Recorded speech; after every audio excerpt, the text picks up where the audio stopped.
Não é que Deus queira o divórcio, mas é que ele permite uma situação caída para que, a partir daí, você tenha uma restauração. Uhum. Então, há sim situações bíblicas em que o divórcio é permitido, não é o desejado. Deus ele baixa o padrão de moralidade para que eleve gradativamente a pessoa juntamente com o caminhar com o Espírito Santo de Deus. Eu tenho dito com uma certa frequência que a gente não pode normalizar o divórcio e banalizar o casamento. Eu tenho dito para as pessoas que o divórcio ele precisa ser uma porta de emergência e nunca de saída, né? A vontade de Deus é que o casamento seja para sempre. Tanto é assim que só da união do homem e a mulher no casamento é que as escrituras dizem que dois se tornam um. Uhum.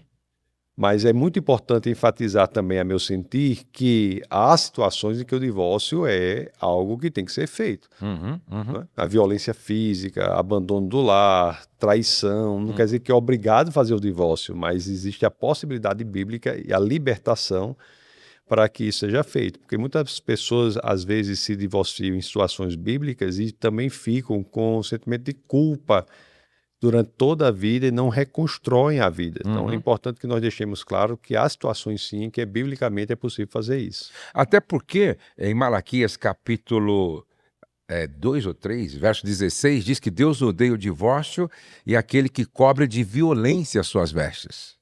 Não é verdade? E eu conheço um pastor que fala assim: eu prefiro uma mulher viva divorciada do que uma mulher casada e morta. Isso. É. Cabe à igreja também denunciar todas essas situações. Há casos que são casos gravíssimos e não podem ser acobertados no âmbito da igreja. Muito bom. Você já parou para analisar a diferença entre a palavra repúdio e divórcio? Qual é a diferença? Não, é porque dizem que a palavra repúdio, lá em Malaquias capítulo 3, verso 16, não é divórcio. Qual é a diferença dessas duas palavras? Divórcio é o ato de fato de você se separar, não é? Você decidir não continuar com a aliança do casamento.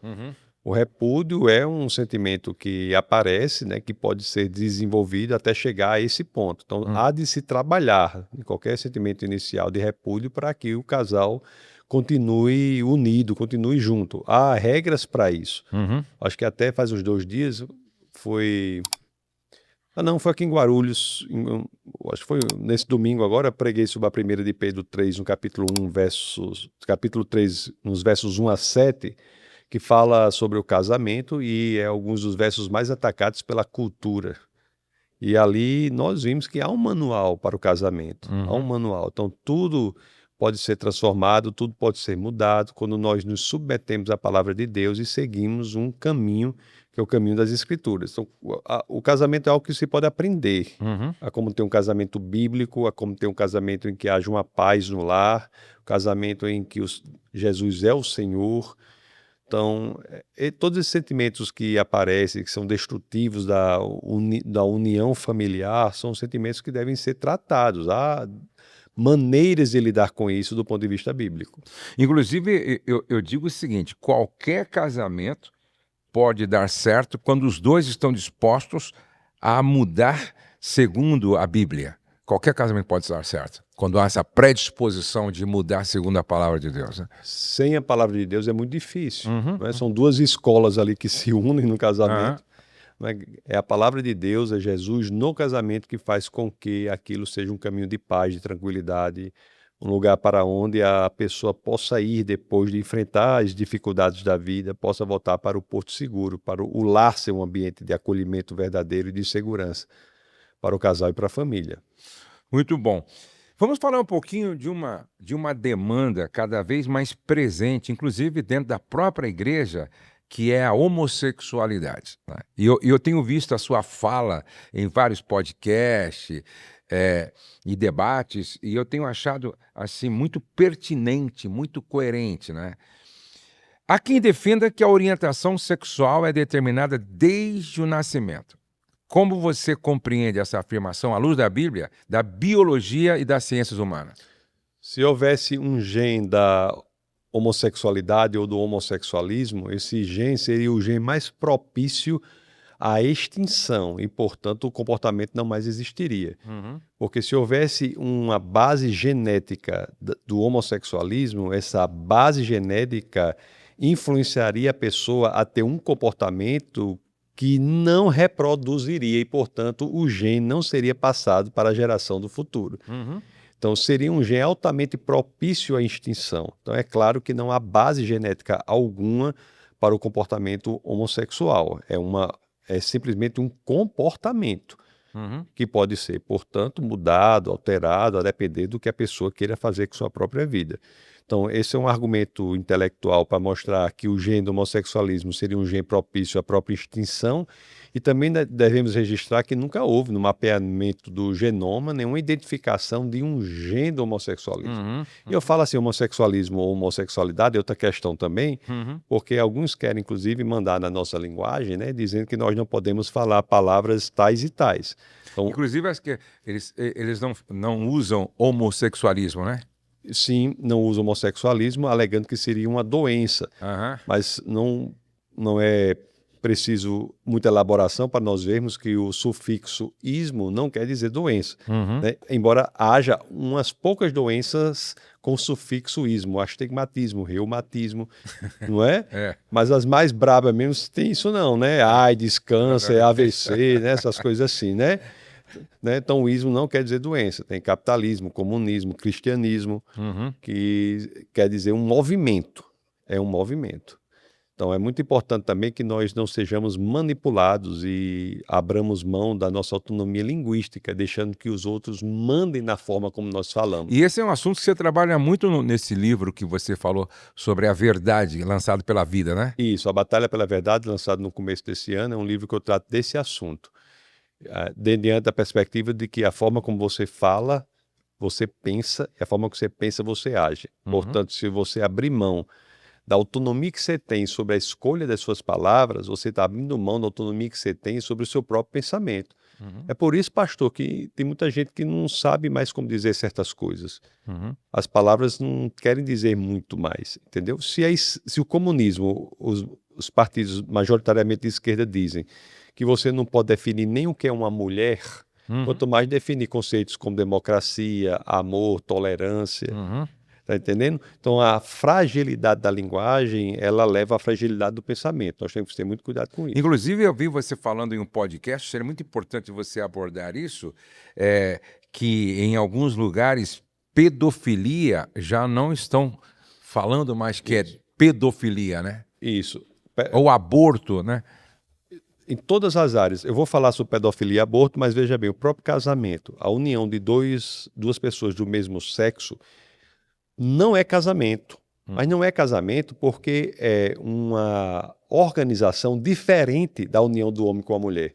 Porque a união do homem com a mulher no casamento é a instituição mais sólida para a propagação e perpetuação da humanidade. Da humanidade. Então, essa união de um homem contra o homem ou de uma mulher contra a mulher é inservível para a perpetuação da humanidade. E por ser algo diferente, tem que ter outro nome. Não estou dizendo que um homem não possa, se assim desejar, viver com outro homem, ou seja lá o que for. Mas isso aí não é casamento. Não estou dizendo também que ele não possa ter direitos sucessórios, previdenciários, civis, tratados pela lei. Não tô falando... Casamento é a união entre macho e fêmea. Exato. Homem e uma mulher. Porque é a instituição que faz com que, de maneira mais adequada, a humanidade se perpetue. E para coisas diferentes, nós temos que dar nomes diferentes. Mas o ataque à linguagem é tão grande que eles fazem questão, a militância, é importante distinguir também aqui, uma coisa é o homossexual, outra coisa é o movimento político LGBTista.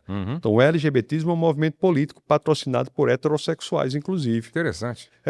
O número de homossexuais e bissexuais do Brasil, segundo o IBGE, não chega a 2% da população.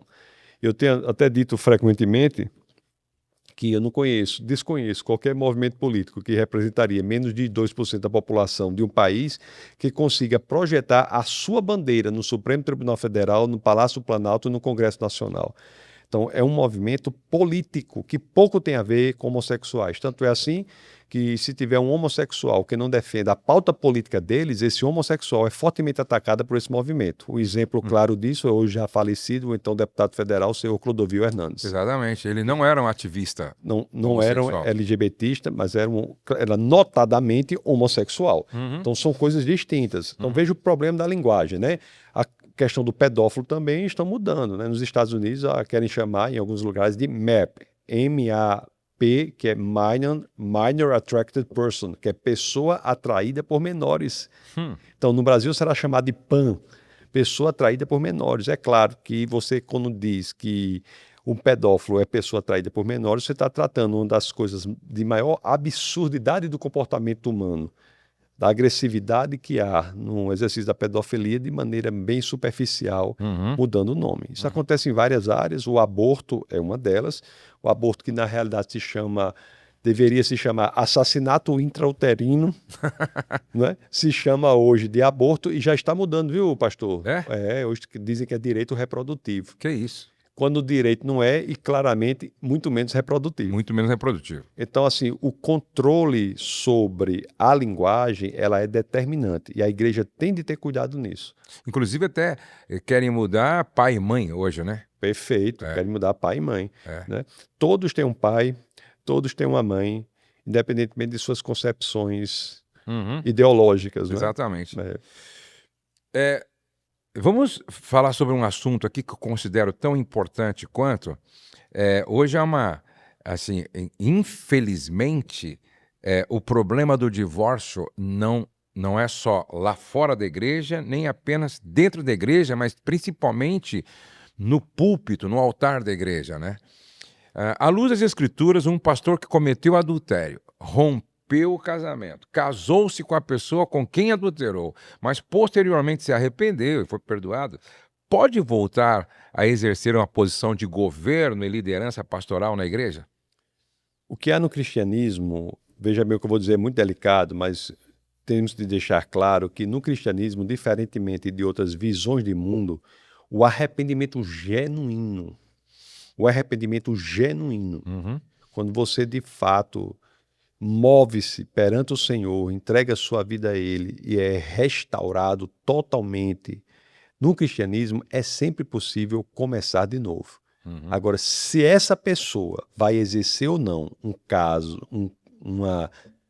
uma posição de liderança, isso cabe à administração ministerial daquele ministério específico. Agora, nós não podemos dizer que há um erro no cristianismo que é sem perdão.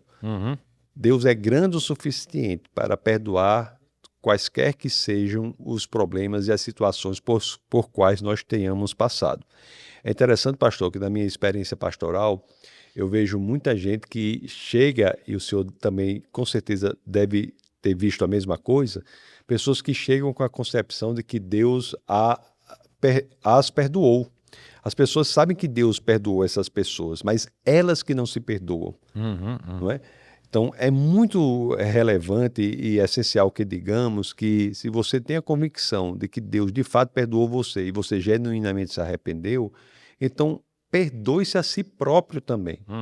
Porque, do contrário, você está se colocando como um tribunal superior ao próprio Deus. Então, da decisão de Deus, nós teríamos que recorrer ao seu tribunal. Então, é preferível que aquele que lidera a igreja, né, seja sempre alguém de uma só mulher, todos aqueles critérios bíblicos, mas não quer dizer que uma pessoa dessa tem um passado muito terrível, né? Eu conheço uma pessoa que teve um passado muito terrível e se tornou uma pessoa muito importante para a expansão do evangelho, que é o apóstolo Paulo. O apóstolo Paulo era alguém que era o maior perseguidor e assassino de cristãos que nós podemos imaginar, né? E ele, graças ao experiência que teve, a conversão que se deu, se tornou aquele que foi responsável, inclusive, pela igreja transcultural.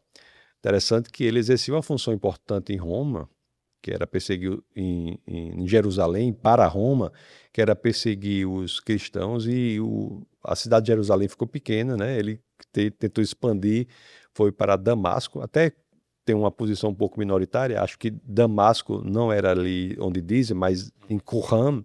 Mas, enfim, isso é uma coisa mais específica. Mas você vê que Paulo vai e nesse caminho ele tem um encontro com o Cristo ressuscitado, o resurrecto, e Cristo pergunta para ele: Paulo, por que me persegues? Paulo nunca havia perseguido Cristo. Paulo havia perseguido os cristãos, mas Cristo deixa claro que aquele que persegue o cristão persegue o próprio Cristo. E Paulo ali tem uma experiência, aquele que talvez seja a pessoa mais intelectualizada, um filósofo de envergadura no Evangelho, que é o apóstolo Paulo. Naquela experiência ele se torna um apóstolo responsável, conforme eu disse, pela igreja transcultural. Então, assim, nós não podemos, penso eu, jamais dizer que não há um erro tão grande, que deixe você fora do alcance de Deus. É possível recomeçar de novo. Agora, é claro, né, pastor? É importante que nós veementizemos, enfatizemos com bastante veemência que o arrependimento tem que ser genuíno e ninguém engana a Deus.